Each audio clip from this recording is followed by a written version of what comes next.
Hey, Sassy Stuff. We're back with another Sideline Stories. I'm Emma. I'm Blythe, and today we are here with Eric. He is the Director of Marketing for the United States Naval Academy Athletic Department. Eric, me and you go way back at Vanderbilt, and now you're at Navy. Just tell the viewers a little bit about yourself, your current role at Navy, and just how you got into athletics marketing. Yeah, so thank y'all for having me.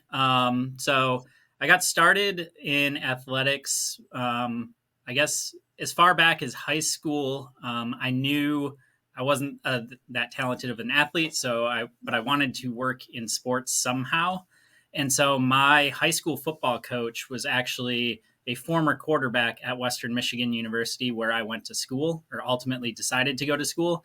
And he had set me up with a job shadow of the athletic department. And so I spent a day there and realized, like, yeah, this seems like kind of cool. I could do this. And then when I ultimately decided to go to Western, reached back out to those people that I had job shadowed with, and they gave me a internship in the marketing department, and then worked there for 4 years. Really enjoyed it. Decided, yeah, this is what I want to do with my life, my career. And so then ultimately went with the grad school, like get a graduate assistantship route for my journey. And so I did that at the University of Southern Mississippi. So ultimately moved like 1,000 miles away from home after having never lived more than like 20 minutes from home.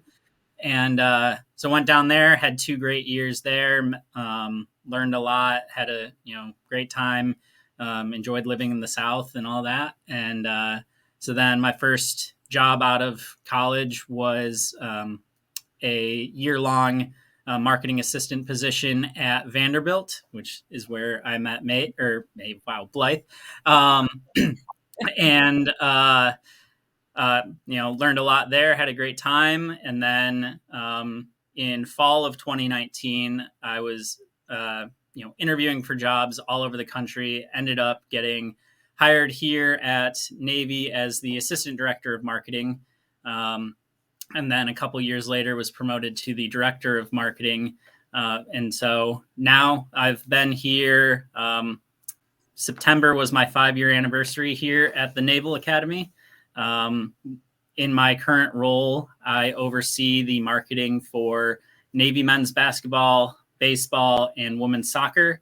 And then everyone has to help with football as they do at basically every school because it's such a huge endeavor. So everyone has their own responsibilities with football. So I help a lot with all the suites at our football stadium, the on-field promotions, and then I do for all sports help a lot with the social media here at the Naval Academy. So the Navy Athletics, like Instagram, is primarily myself and like two other people that do a lot of the posting and content creation for that. Twitter is kind of basically everyone has a little bit of a hand in that one. And then Facebook as well. One unique thing is, I'm sure we'll probably talk a lot about it today. We are not allowed to have TikTok here at the Naval Academy or any of the service academies due to just China, the military, not really getting along. So we do not have TikTok accounts here, but do help a lot with that. And then, as a lot of people are probably very interested in this week, help a lot with the Army-Navy game, the on-field promotions or recognitions there, the social media aspect of a lot of the stuff.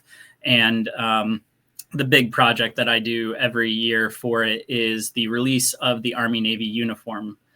So this year we went with the Jolly Rogers theme. And so that was an awesome project that I'm sure you'll have questions about, but spent a couple days down in Norfolk at NAS Oceana, where we worked with the Jolly Rogers to film this uniform and tell the story of the Jolly Rogers Fighter Squadron for this year's uniform. And then, have been doing all the social media planning throughout the last, we released like 2-3 weeks ago. And so been posting all about that recently. Yeah. That is so cool. So walk us through in depth, like what that process is like, creating that uniform and coming up with, what do you want it to look like this year? That's so cool. Yeah, so it's really a couple year process, and so the like next, I already know what next year's is. I'm not going to tell y'all like Oh, that's cool. it's literally like the only top secret information that the Navy trusts me with. Everything else, everything else, I don't have top secret information on my desk. But the our head of equipment, Greg, will work with Under Armour, who's our uniform supplier. They come up with a couple of ideas, and then on ultimately they'll kind of decide on like here's two that we really think are like the best of the ideas, and then Under Armour will design mock-ups of those, present them to Greg, our athletic director, a couple other people here in the department. I'm not one of those people. I don't get brought in until later on in the process, but they then ultimately decide, yes, this is the one that we want to go with. And then Under Armour fine tunes the uniform. And then Greg works with another guy named Franny who hand paints every single one of our helmets. So he does like football helmets and hot rods, but so every single helmet that you will see Navy wear for the game was hand painted. Like they are the most intricately designed things. I can't believe how talented he is.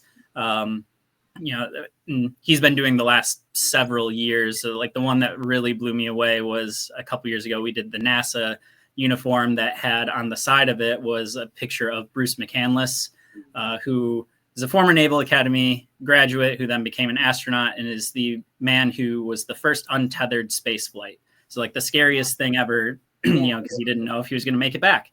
But that picture is obviously like very famous, and we're allowed to use it for the helmet.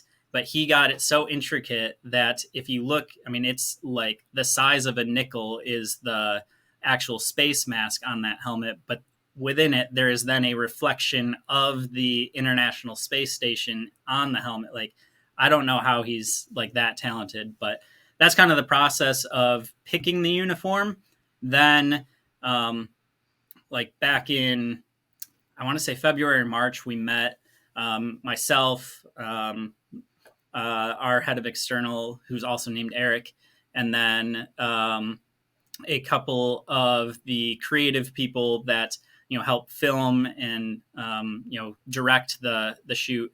Kind of get our heads together and just talk a little bit about like the shoot, and so like where do we want to do it, what are we kind of thinking about in terms of like ideas, and then kind of trying to put together like a bit of a timeline. Well, when's the uniform going to be available for us to shoot? When, so like this year, for example, Jolly Rogers, we knew that we had the uniform available in like mid to late September. We would have it available, and then it was when is a good time for that actual squadron, because obviously they have much more important things to do with their lives than help us film a uniform reveal. They got lives to protect. So working with them to then make sure that we could kind of take over like their hangar and do all this, awesome stuff and move, have them move planes for us and move, bombs and all that stuff that was like kind of in the background of some of the shots. And then, but allow them to still go about their normal business and all that. Thankfully, this year there's most of the positions here at Navy. Like you're a civilian work. Like I'm not in the Navy. I'm a civilian who just happens to work for the Naval Academy. But there's a handful of positions that are military positions, and so a guy named Brian who he actually like just retired from the Navy. He still works here, but he's no longer a military employee. He's now a civilian employee. But prior to starting here at Navy, he was working as a Jolly Roger. He was, if you've seen the second Top Gun movie, like Bob the backseater, like he was the backseater. He is an NFO or a naval flight officer. So that's what he did in his career for the Navy. Was like actually like a Top Gun pilot, Top Gun instructor. Like incredible his story, that he's had. in his life, but now works here, and he helped us a lot with this reveal because he was a Jolly Roger and knew everything there was to know about it and had all kinds of connections down there to really make it an easy process. Because, like say, last year we did submarines, and we did not have that gift of Brian to help out with that sort of thing. He was working here, but he was not a submariner.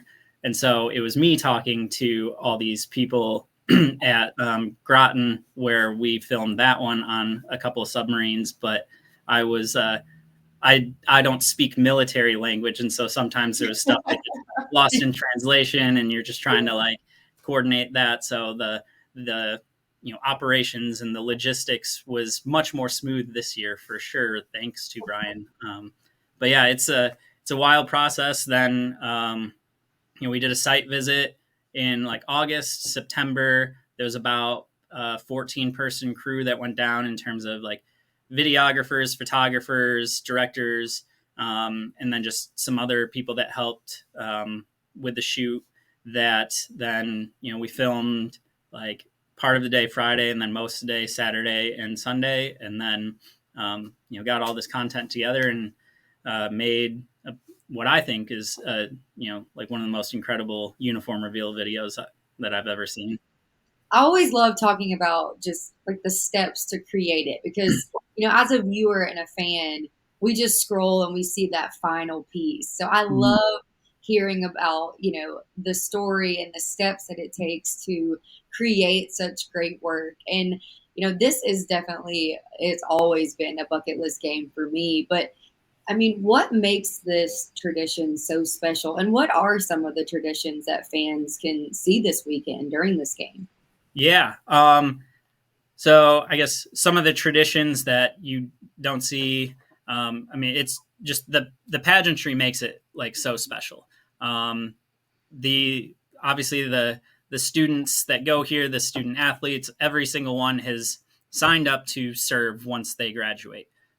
It's kind of like the reverse of a GI Bill. Instead of you go and serve and then you get 4 years of college paid for, you do your 4 years here. It's free school. Ultimately, the government pays for it with the knowledge that you will do at least 5 years of service once you get out. So obviously, every single person that is playing in this game, every single student in the student sections have signed up to serve. And in the world that we're living in now, it is likely that they could end up in a world at war once in their time after graduation. So obviously that is, heavy, and it's why this game is so important. But some cool things that happen, like you'll see there's flyovers from helicopters from the Army, jets from the Navy. This year it should be Jolly Rogers, obviously, because that's who we're honoring. But then one of the coolest traditions that we do, whether we play against Army or Air Force, is what we call the prisoner exchange. And so at the academies, you can study abroad, but as opposed to, you're at Clemson and you decide, oh, I'm going to study abroad in Spain for the semester. They study abroad at the other service academies so they can become a more well-rounded member of the military. So currently there are Army cadets here at Navy learning, whatever classes they're taking here at Navy. When we do march on before the game, like they march with us. I think there's possibly even a member of our band that's that's an Army student. And then we have students at Army and at Air Force. Well, right before the game starts, those prisoners, as we call them, will march out to the center of the field. They'll always take like some duct tape or something and tape it to the back of their uniforms to spell out something, like 1 year it was like Army sucks or just something like that. It's not always the most creative, but it's usually funny, gets a good crowd reaction. But they'll go to the center of the field, they'll salute, they'll march to the opposite side of the center of the field. And then they take off in the fastest sprint you've ever seen for their student section, hop the barrier and just into the student section so that they can watch the game with their own school as opposed to watching it with the rival school. So That's that so I think is just like the coolest tradition ever that you only see at the academies.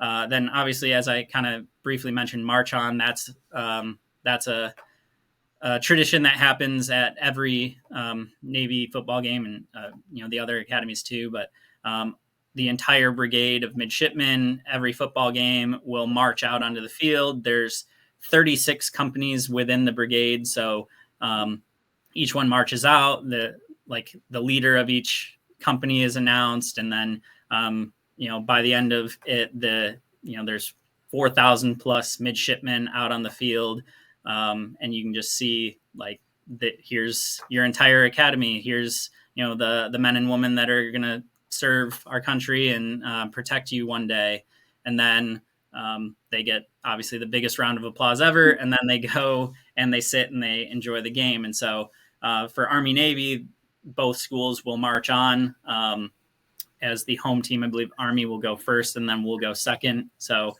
the game because there's 9,000 people to march onto the field. They do it much earlier. So like a normal Navy home football game, we do that like 30 minutes before the game starts. For this game, like it's a 3 o'clock game.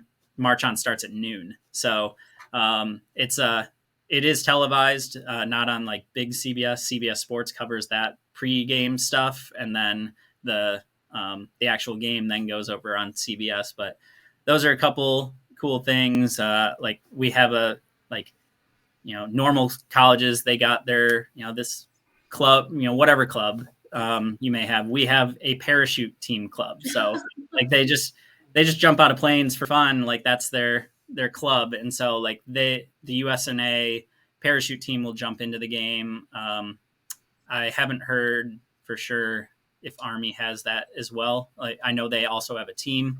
I just don't know if they're also jumping in themselves. But yeah, so just those are a handful of the things that don't happen anywhere else. Yeah. And then um, it's not confirmed yet or not, but like years when the president comes, he'll um, watch the game with one side the first half, march over second side the other half, and so at halftime there's always like a almost changing in the guard. They're marching across and switching sides.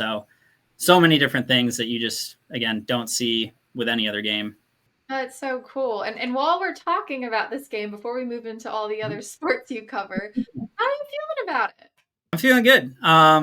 Like both teams are really good this year. Obviously, Army had a little bit better record this year, but they also, in a lot of people's opinion, had a weaker schedule. So I think we, I think it'll be a very, very good game. Ultimately, I mean, I'm biased, but I will say that I think that Navy will win. I'm hoping that we're singing second, and that will make things around here a lot more fun for the next year, having those bragging rights. And I guess speaking of singing second, that was one of the traditions I forgot to mention, but it's the most important one. Is at the end of the game, both teams sing their alma maters, but the winning team gets to go second. And so the goal is to sing second. You never want to sing your song first. And that's across any sport that we play, Army or Air Force. Like anytime that we play, it's the tradition that both teams will sing, with the losing team going first and the winning team going second. That's so cool. See, I didn't know any of this. I don't know. Yeah, I think This makes me want to go even more. Like, yeah. so, I think before my time here, the only one of those things I really knew about was the singing second part just from watching the game. But other than that, yeah, like I've learned a lot. I still learn something new like every day around here about like different military sides of things. But yeah, it's certainly, like you said, it's a bucket list game for you. I would highly suggest it should be on everyone's bucket list. Like I remember like we were lucky enough to see Vanderbilt win the baseball national championship while we were there. Or I'd been to just some other like bowl games or big big sporting events throughout my life, just childhood as a fan. And I remember after the first game, like my first Army Navy game back in 2019, Navy won that game. And I remember calling my parents and I told my dad, I was like, that was the best sporting event I've ever been to. I don't really know how else to describe it. That is awesome. What has been your proudest moment in your professional career? Whew. Um, I think, I mean, there's a lot, but I'm not really someone that likes to boast about myself so much. So I think the proudest thing is when, a former intern reaches out and is like, "Hey, I just got a job at the White Sox," or um, this school or that school or wherever, and just says, like, thank you because I, helped them, in their journey. So I'd say it's more so stuff like that, for me at this point. That's really like the proudest. Like obviously I've done some pretty cool things in my career, but helping others is what I'm probably most proud of. Yeah. This is the kind of people we need working in sports. Thinking about college athletics and just how much it's changed and probably will continue to change, what Mhm. do you think is the biggest challenge working in athletics marketing? Like, do you ever hit like a rough patch where you're just not feeling that creative? I mean, how do you get over that hump when your job is to be creative? Yeah. Yeah, there's certainly days where I feel, less creative, and especially here because I do, both like the marketing side of things where it's, come up with a cool giveaway item or a cool like in-game promotion or theme night for a game. But then I also do so much with like the social media, and I like create graphics and, use a lot of Photoshop and Premiere and all that. So there's times where like both sides just you're not feeling great. Like someone could ask me to make a graphic, and it's like I'm not going to make anything good today. Like maybe tomorrow, but I think a lot of times it's just kind of taking advantage of those days where you do feel really creative, and like because there are days where I'm in the office and like I said I don't feel creative, but those are the good days where it's like, all right, it's time to crush some Excel spreadsheets, get all that boring stuff done. But then on days where it's like there I don't even want to open Excel, that's when I can open up Photoshop, or I can start just like thinking of ideas for different just giveaway items or anything like that. I also just like to take a lot of walks. Luckily for me, where I live here, I'm like walking distance to work. So a lot of times just moving around and walk, like ideas will just pop in my head. I'll be like walking home and then I'm like sending myself an email like, oh, this is a really good idea for like some, graphic or some upcoming giveaway item or some, whatever the case may be. Like I'll work on that tomorrow when I get to the office. So I think it's just kind of, you know, knowing yourself and taking advantage of, the days where you are feeling really creative. Yeah, I love that, and that's so true with anything is you have your Excel days, and then you have your I can make something nice graphically days. So I Yeah. feel that. But are there unique challenges in marketing sports like basketball and baseball and soccer comparatively to football? Have you faced any of that? I mean, certainly, I guess regardless of school, like obviously football at 99% of colleges is going to be the big one. That's the sport that, America loves most and they want to um, see, and it gets the most amount of money put towards it, most amount of resources in terms of like, people as well. So obviously, there's times where you're just the lack of resources can make it more difficult in turn, to like you just don't have the budget to spend, you know, thousands and thousands of dollars on one giveaway item or to do just some, cool fireworks show or something like that. Um, so that's obviously difficult. Um, with football, you basically, most of the time, it's going to be a Saturday. You just don't know if it's a noon kick, a 3:30, a 7 p.m., whatever the case may be. Obviously, there's some schools and conferences that do like, midweek action or anything like that. But with other sports, like you could be playing on a Tuesday and then a Friday and then a, Wednesday and then a Saturday. And so like, just not having that consistent, like, okay, we know that we can make it on Saturday. It's like, all right, this is a school night. This is the kids got a dance recital, so we can't take the kids to this game, or little league practice is going on at the same time as this baseball game, whatever the case may be. So those are certainly some challenges, I think, across the board. And then I guess to get into just some of the unique challenges here at Navy, sports, baseball is off campus, football is off campus, and which is also our lacrosse stadium. But sports like basketball, volleyball, soccer are on campus, which this is an active military base. You can't just drive on. You have to have a DoD license, or be someone like me who works here and is granted access. So you then have to communicate to fans. Well, in order to get on, you either have to walk, and it's can be kind of a long walk depending on which stadium, or we'll offer a free shuttle, but you have to go and park at our football stadium, hop on that shuttle. And it's just like an additional challenge, like just, one more hurdle to get to the games. So certainly, all those sports come with their challenges, but that's why we're paid to figure out how to get fans here anyway. Your job. Yep. Yeah, that is your job. What has been your favorite in-game promotion that you've created this year? I always love doing that at Vanderbilt. It was just so much fun coming up with different stuff. Yeah. I threw out a lot of T-shirts too. Yeah. Yes. Yep. So one, I guess one that we did at basketball, that was a lot of fun is, it's kind of like we basically have just giant reams of butcher paper, and we'll roll it out like basically 3/4 of the court. And then the goal, you have 2 sets of them, and then 2 contestants have to roll themselves up in it. And so you just see these people rolling all over the place, and, the fans think it's hilarious. So that's always just gets a good laugh.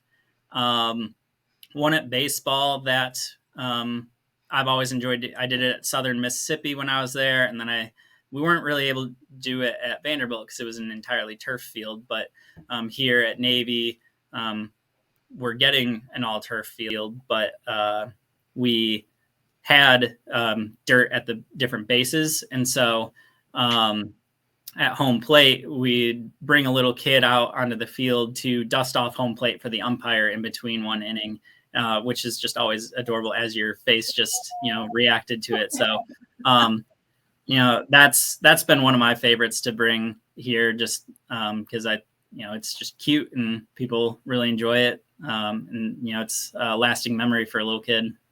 Yeah, I always get jealous during any kind of baseball game when they'll say, "All right, kids, come run the bases at the end of the game." Yeah. Me? Can I go? I've always wanted to do that. That'd be so cool. Just, being a baseball player for the day. Yeah. So what advice would you give to young professionals who want to get into the industry that you're currently in? Yeah. So I guess a couple of things that I've always taken with me that were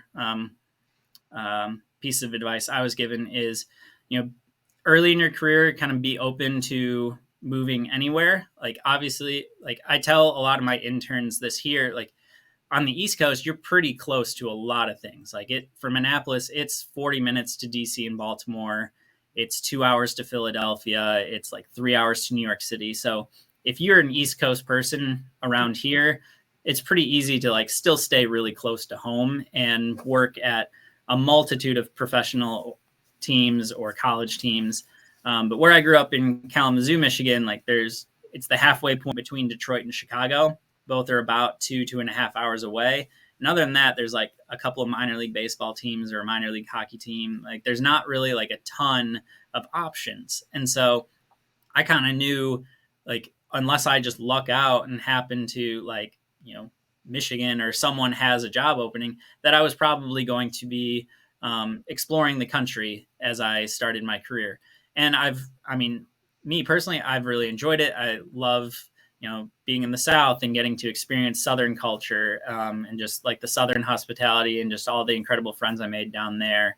Living in Nashville, getting to experience living in a big city for a year, that was obviously a lot of fun. Nashville is just an awesome city. Whether you're there for a bachelorette trip for the weekend or for you're an actual local living there. And then here, like out on the East Coast, as I just mentioned, there's so much stuff around. My office here, it's literally on the water, like overlooks the water. So that's always been cool. I've always enjoyed being by the water. So, I've definitely enjoyed where I've been every step of the way. But that's something that unless you are like either from an area where you can luck out and there's a lot of options, or you are just dead set and you kind of luck into just like, I get to keep staying, close to home because I keep finding jobs, you might have to, move elsewhere. And then going along with that, when you are choosing to go somewhere, choosing a place that you truly believe you would want to live. One mistake that I made when I was like looking for graduate assistantships is I literally just, if it said marketing grad assistant, I applied. Didn't really care where it was. And then I got offered a job in South Dakota. And I was like, I don't think I can live in South Dakota. No. And then I had to like reach out to them, apologize, and be like, I'm so sorry I wasted your time. And I felt really bad. And then ultimately ended up at Southern Miss after that, which, for me, like Mississippi wasn't a place that I had ever like imagined living, but it was, 90 minutes north of New Orleans, 45 minutes north of the Gulf of Mexico. So it was, like a spot that I hadn't thought about, but like once I got there, I was like, okay, like, this does fit me. It's definitely better than South Dakota would have, but it's warmer, for sure. Also definitely warmer for sure. But then also just knowing like a piece of advice was wherever you end up going, say, as a single person, like you could end up meeting the love of your life. And if you meet them in a place that you hate, then you might have to choose, do you stay living in a place that you hate for the love of your life, or do you then like potentially lose out on the love of your life to go live somewhere you would much rather live? So that's been something I've always taken with me. It's like, all right, like wherever I go, it needs to be somewhere that I will enjoy living. Also, my mom told me like she didn't care where I lived as long as it was fun for her to visit. So I got to keep that in it, in the in the decision making process as well. Absolutely. You're a good son. Yeah. Yes. So outside of Navy, if you could market a dream game or event, what would it be and where would it be? The Olympics. That's like my probably bucket list thing I wanted to go to. I was really hoping to like try to make it to Paris this past year, but then I ended up having 6 of my closest friends all decide to get married in the same year, and so there was not a budget for a trip to Paris. But I would love to like the Olympics would be awesome. Actually, when I was at Vanderbilt, I interviewed for a job at Bridgestone, like the tire company, but it was with their sport marketing division that would have worked with the Tokyo Olympics because their headquarters is out in Tokyo. Ultimately, was a blessing in disguise because of what happened in 2020, and I doubt I would have had a job, or at least not gotten to go to that region of the world very much during that time. But I would really love to market the Olympics, and I really don't care where it would be. Like it, obviously LA is the next summer games, which would be obviously really cool, here in America. But I mean, I would also go to, another part of the world and, see their cultures and all that. That would for sure be an amazing experience. We're going to have to tweet this video at the Olympics, Twitter, Instagram. Get Eric to the Olympics. All right. If so, y'all can come with me. Yes. Thank you. I would Get love that in writing right now, Blood. Yes. We recordings, we have it. Yeah, yes, exactly. you do. Well, we have to ask, since this is an SEC show and you worked at Vanderbilt, How awesome was it getting to follow and watch this football program this year and what they've been able to do, what the AD, football coach, like this was such a fun team to watch this year. It was, yeah, and I remember when they beat Vanderbilt, or sorry, when Vanderbilt beat Alabama this year. It was the same day as the Navy Air Force game, and I had actually, I have a weirdly a lot of my best friends from childhood no longer live in Michigan. They all moved to Denver. And so I flew out to Denver and was spending the weekend out there. And we went to the Navy Air Force game because Colorado Springs is like 90 minutes south of Denver. And so we were actually driving back from watching Navy win that game. And all of a sudden, I get a text from my uncle. It's like, hey, like, if you're not already, like, turn on the Vanderbilt game. And so then I'm like in the car, I pull it up on my phone and I was like, oh my God, like, is this really going to happen? And then it did. And one of my friends, like out in Denver, was a Bama grad. And so then I saw him that night and he's like, don't talk to me about it. Like, I don't want to hear from you about this game. But no, it was awesome to see that. Awesome to see just all the recognition that that program's gotten, Diego's gotten, and then to not just kind of be like a one-hit wonder and beat them. Like they've had like quite a few good wins, and are now going to a bowl game. So that's, really awesome to see, especially because unfortunately they haven't made a ton of bowl games in their history as a football program. But I mean, I remember when I was there, they made a bowl game that season as well, and it was a huge deal to everyone around there. And so I know everyone around there is definitely super excited about that for sure. Yeah, I'm really excited for that bowl game. I think it's Georgia Tech Vandy, and having those two quarterbacks go up against each other is going to be awesome to Yeah, watch. But I am sure. also a Bama grad, so Yeah. that's oh well, it's a rebuilding year. It's okay. I mean, I will root for Alabama, but because so many of my close friends did go there. I've been to a couple games at Bryant Denny, and it's electric. It's a lot of fun for sure. So, I root for them, just not against Vandy. That's fair. That's totally fair. I don't expect you to. Well, this has been great. Thank you so much for joining us. And tell the viewers where we can follow all the accounts that you run so they can see all this creative work that you've talked about. Yeah. So at Navy Athletics is the big one for like the whole department. And like I said, I work with men's basketball, baseball, and women's soccer. So men's basketball is at Navy Basketball. Women's soccer is at Navy W Soccer. And then baseball for Twitter is at Navy Baseball. Instagram is at Navy.baseball. But yeah, so yeah, if you want to see some of my graphics and whatnot, yeah, give them a follow. So y'all heard it here. Go follow Eric. Get him to the Olympics. Go Navy. And please, if you have not already, like and subscribe to the channel, and we will see you next time.